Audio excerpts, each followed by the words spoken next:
मित्रों नमस्कार, मैं हूं राकेश कुमार। आप देख रहे हैं मत अभिमत।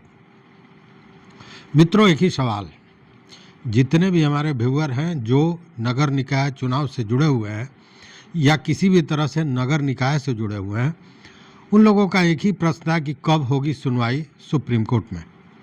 तो वो डेट आ गया है, उसके बारे में बताऊंगा। लेकिन उसके पूर्व यह भी बता दूं कि मित्रों, जब जब कोई सूचना आती है, कोई अपडेट आता है, तो मैं आपके समक्ष आता हूं आपको पूरी जानकारी देने के लिए। इसलिए आप लोग जो बार बार पूछ रहे थे कि कब होगा, क्या होगा, जब जानकारी मुझे मिली है तो मैं आपके समक्ष उपस्थित हूँ। चूँकि ऐसा क्यों हुआ, इतना विलम्ब क्या हुआ, वो भी मैं बताऊँगा। लेकिन सबसे पहले मैं बता दूँ कि अब दिन दूर नहीं है। किस चीज़ का दिन दूर नहीं है? तो न सुनवाई का और न फैसले का। अब ये सुनवाई जो है वह 12 नवंबर 2024 को, मतलब मात्र 2 दिन बाद, आज मैं रविवार को आपसे बात कर रहा हूँ, सोमवार के बाद मंगलवार को इसकी सुनवाई होगी। और जो सुनवाई होगी वह कोर्ट होगा, कोर्ट नंबर 3।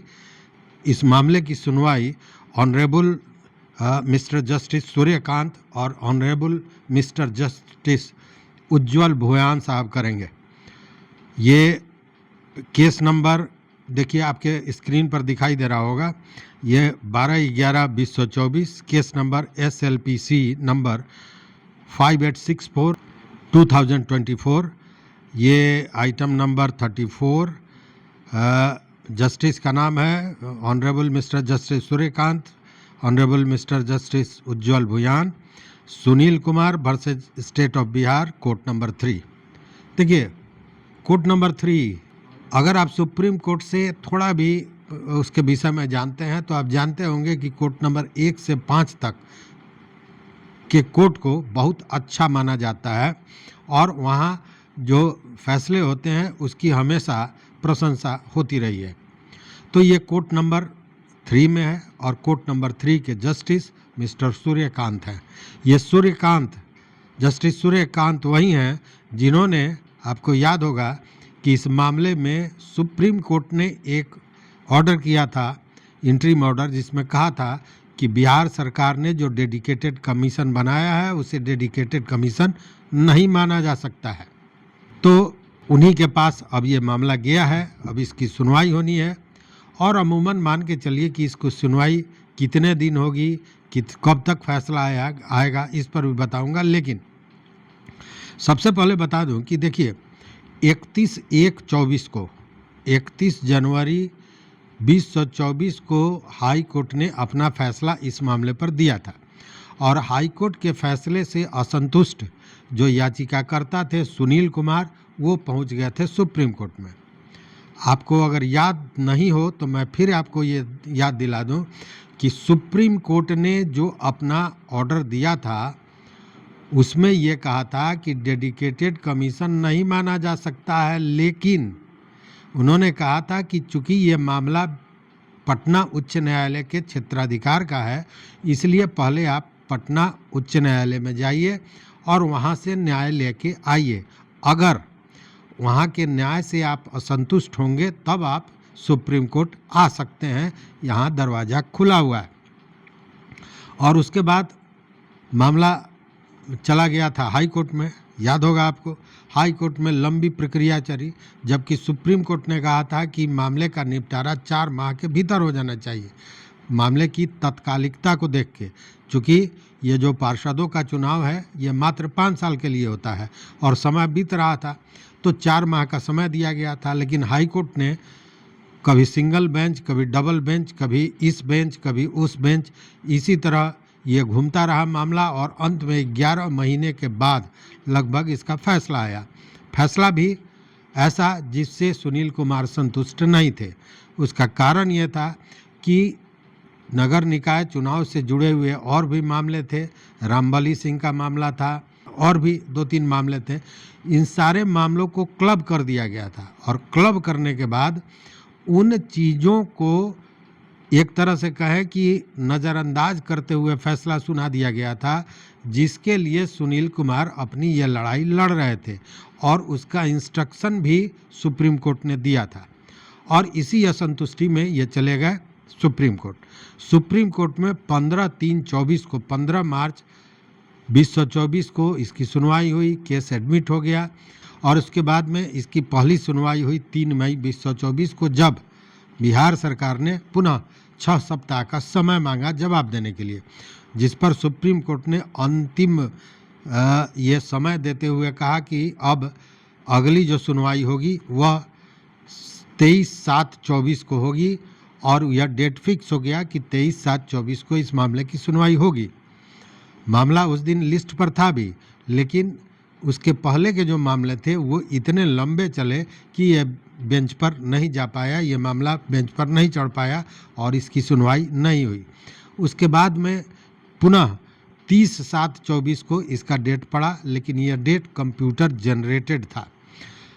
उसके बाद में 30 के पहले ही यह डेट डिलीट हो गया, सूची से गायब हो गया। उसके बाद 6 अगस्त को डेट पड़ा, वह भी सूची से बाद में गायब हो गया। उसके बाद 27/8 को डेट पड़ा, वह भी गायब हो गया।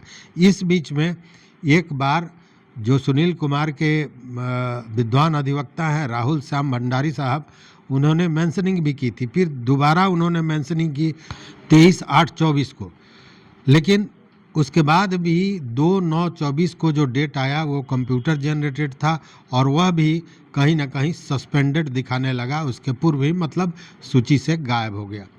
अब इसको लेकर तमाम तरह की बातें शुरू हो गई, परेशानियां शुरू हो गई कि आखिर सुप्रीम कोर्ट में ये हो क्यों रहा है। 4-5 बार इसी तरह कंप्यूटर द्वारा कंप्यूटर जनरेटेड डेट दिया गया और बाद में उसे डिलीट कर दिया गया। उसके बाद थक हार के, हालांकि इसको लेकर तमाम तरह की बातें होने लगी, तरह तरह के लोग बोलने लगे, जो कुछ न्याय व्यवस्था पर आक्रोश को लेकर था, कुछ न्याय व्यवस्था पर प्रश्न चिन्ह उठा रहा था, लेकिन खैर ये सारी चीज़ें चलती रही। और जो अधिवक्ता हैं राहुल श्याम भंडारी साहब, उन्होंने पुनः 23/9 तारीख को मेंशनिंग की और वो मेंशनिंग बिना डेट के, बिना समय के उन्होंने कोर्ट के समक्ष ये बातें रखी। कोर्ट ने इस बात को इस बार सुना और कोर्ट ने कहा कि नहीं, अब इस बार ये जो डेट दिया गया है ये ओमिट नहीं हो सकता है, ये हटाया नहीं जाएगा, ये डिलीट नहीं होगा। और जो कंप्यूटर जनरेटेड पूर्व से डेट दिया गया है 12/11/2024, मतलब 12 नवंबर 2024 का ये यथावत रहेगा और उस दिन सुनवाई होगी। अब उसके बाद बाज़ाब्ता जो कोर्ट है सुप्रीम कोर्ट के, उसके असिस्टेंट रजिस्ट्रार जो हैं प्रीति टीसी और एडिशनल रजिस्ट्रार सतीश कुमार यादव, उनके द्वारा एक ऑर्डर भी निकाला गया और उस ऑर्डर में स्पष्ट लिखा हुआ है, upon hearing the council the court made the following orders not to be deleted from the date already notified, that is 12th November 2024। मतलब कि ऑलरेडी जो डेट दिया गया है, जो सूची पर है 12 नवंबर, इसे डिलीट नहीं किया जा सकता है और उस दिन सुनवाई होगी। और इसी को लेकर सारी तैयारियां चल रही हैं। हालांकि इस बीच में जो इस तरह डेट बढ़ता रहा, आता रहा, जाता रहा, इसको लेकर थोड़ी आक्रोश तो थी ही, साथ में हतोत्साह का स्थिति भी उत्पन्न होने जा रहा था। लेकिन वो कहते हैं ना कि सांच को आँच नहीं, इसीलिए ये सुनील कुमार और इनके साथी अपना उत्साह, अपना हिम्मत बनाए रखे और पूरे तरह जोश खरोश के साथ फिर एक बार इस लड़ाई को आगे बढ़ाने के लिए जा रहा है। अब ये सुनवाई होनी है, सुनवाई 12 तारीख को होनी है। अगर सुनवाई होती है तो हो सकता है 12-13, मतलब ये जो सुनवाई होनी है अब बहुत लंबा नहीं खींचना है।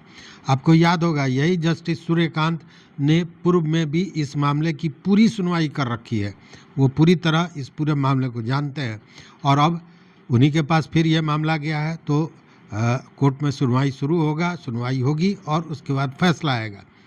फैसला अब कितने दिनों में कोर्ट देता है ये तो कोर्ट के ऊपर है, लेकिन अमूमन माना यह जा सकता है कि अब पहले वाली स्थिति नहीं है, कोर्ट भी तुरंत फैसला दे देगा। मतलब कि अब ये जो पर्दा क्या होगा नहीं होगा, ये धुंध, ये बादल जो छाया हुआ था बहुत जल्द छंट जाने वाला है, समाप्त होने जाने वाला है और इसके साथ ही नगर निकाय चुनाव का भविष्य भी सुप्रीम कोर्ट तय कर देगा। क्या होगा नहीं होगा। हालांकि जो विधि विशेषज्ञ हैं, जो कानून के जानकार हैं, उन लोगों का आज भी, मैं पूर्व से लगातार कहता आ रहा हूँ, आज भी कह रहा हूँ, उन लोगों का यही कहना है कि सुनील कुमार का जो पक्ष है वह बहुत मजबूत है, जबकि बिहार सरकार ने कई जगह गलतियां की हैं, सुप्रीम कोर्ट के कहने के बाद भी गलतियां की हैं और कहीं न कहीं कोर्ट के आंख में धूल झोंकने का काम किया है। इसलिए इस मामले में बिहार सरकार का पक्ष बहुत कमज़ोर है। आपको याद होगा ये बात क्यों आती है कि यह जो केस हुआ था हाई कोर्ट में, यह चुनाव के घोषणा के पूर्व ही हुआ था। सुनील कुमार ने किया था और कहा था कि आरक्षण जो दिया जाना है निकाय चुनाव में वो ट्रिपल टेस्ट के आधार पर दिया जाए, मतलब सुप्रीम कोर्ट ने जो गावली के मामले में ऑर्डर दिया है उस हिसाब से किया जाए ट्रिपल टेस्ट। एक डेडिकेटेड कमीशन बनाकर उससे सर्वे कराया जाए और उसके अनुसार आरक्षण दिया जाए। इसको लेकर वो हाई कोर्ट गए थे। हाई कोर्ट ने बाज़ाब्ता 4 अक्टूबर 22 को ऑर्डर भी दिया था, लेकिन हाई कोर्ट ने रोक नहीं लगाते हुए चुनाव पर यह कहा था कि बिहार सरकार को कि या तो आप ट्रिपल टेस्ट करा के चुनाव कराएं, अन्यथा अगर आपको चुनाव कराना इतना आवश्यक लगता है तो आप जो रिजर्वेशन का सीट दिया है उन सारे सीटों को जनरल करके और तब चुनाव कराएं। पहले तो बिहार सरकार ने कहा कि हम इसका अपोज करेंगे, सुप्रीम कोर्ट जाएंगे, लेकिन फिर बाद में बिहार सरकार ने कहा कि हम ट्रिपल टेस्ट कराकर तब चुनाव कराएंगे। ट्रिपल टेस्ट कराने के लिए डेडिकेटेड कमीशन बनाना था, लेकिन बिहार सरकार ने वहाँ अपनी बुद्धि लगा दी और पूर्व से जो अति पिछड़ा आयोग था उसी को बना दिया डेडिकेटेड कमीशन के रूप में, उसको अधिकार दे दिया। जबकि डेडिकेटेड कमीशन के लिए जो आहर्ताएँ होती हैं, किस तरह बनता है, कौन कौन होते हैं, इसमें से किसी भी चीज़ का पालन नहीं किया गया और उसी कमीशन के रिपोर्ट के आधार पर चुनाव हो गया। हालांकि वो रिपोर्ट भी विवादित रहा। जब उसके बाद चुनाव होने लगा और कमीशन को ही डेडिकेटेड कमीशन बना दिया गया तो सुनील कुमार इस मामले को लेकर गुहार लगाए सुप्रीम कोर्ट में। सुप्रीम कोर्ट में इसकी सुनवाई हुई और उसी पर ये जस्टिस सूर्यकांत ने ही यह ऑर्डर दिया था कि इस कमीशन को जो बिहार सरकार ने बनाया है इसे डेडिकेटेड कमीशन नहीं माना जा सकता है। बावजूद उसी कमीशन के सर्वे के आधार पर चुनाव हो गया, लेकिन चूंकि क्षेत्राधिकार का मामला था इसलिए सुप्रीम कोर्ट ने हाई कोर्ट को भेजा। फिर हाई कोर्ट में सुनवाई हुई। 31/1/2024 को इसका ऑर्डर आया और उसके बाद मार्च में सुनील कुमार सुप्रीम कोर्ट चले गए। उसके बाद ये लगातार जो मैंने बताया डेट पर डेट आता रहा और गायब होता रहा। अब ये फाइनल है कि 12 तारीख को इसकी सुनवाई होनी है। अब सुनवाई होती है, उसके बाद जो भी सूचनाएं आएंगी उसको हम आपके साथ शेयर करेंगे, हम बताएंगे। लेकिन मित्रों एक अनुरोध और भी है कि चैनल पर उसके अलावे नगर निकाय चुनाव के अलावे अभी सबसे बड़ा मुद्दा जो चल रहा है वो ज़मीन के सर्वे का लेकर चल रहा है और ख़ासकर बेतिया राज के सर्वे को लेकर, चूँकि हजारों एकड़ अतिक्रमण मुक्त कराना है उसको लेकर चल रहा है। उसको लेकर हमारी तमाम वीडियो लगातार आ रहा है और मुझे लगता है कि अभी बिहार में सबसे ऑथेंटिक और बेतिया राज को जानने वाले जो लोग हैं उन लोगों के साथ मैं ये वीडियो बना रहा हूँ, काम कर रहा हूँ। तो इसे भी आपका सहयोग, आपके प्यार की ज़रूरत है। साथ में ये तो केवल समस्याओं की बात करते हैं, जीवन को बेहतर कैसे बनाएं इसको लेकर आध्यात्म से जुड़े हुए, वास्तु से जुड़ा हुआ मेरा पॉडकास्ट भी आ रहा है, उसे भी आपके प्यार और आपके समर्थन की ज़रूरत है। दोस्तों अगर चैनल पर नए हो या अभी तक आपने सब्सक्राइब नहीं किया है तो सब्सक्राइब कीजिए, लाइक कीजिए, दोस्तों के साथ शेयर कीजिए और अपना प्यार, अपना सहयोग इसी तरह बनाए रखिए।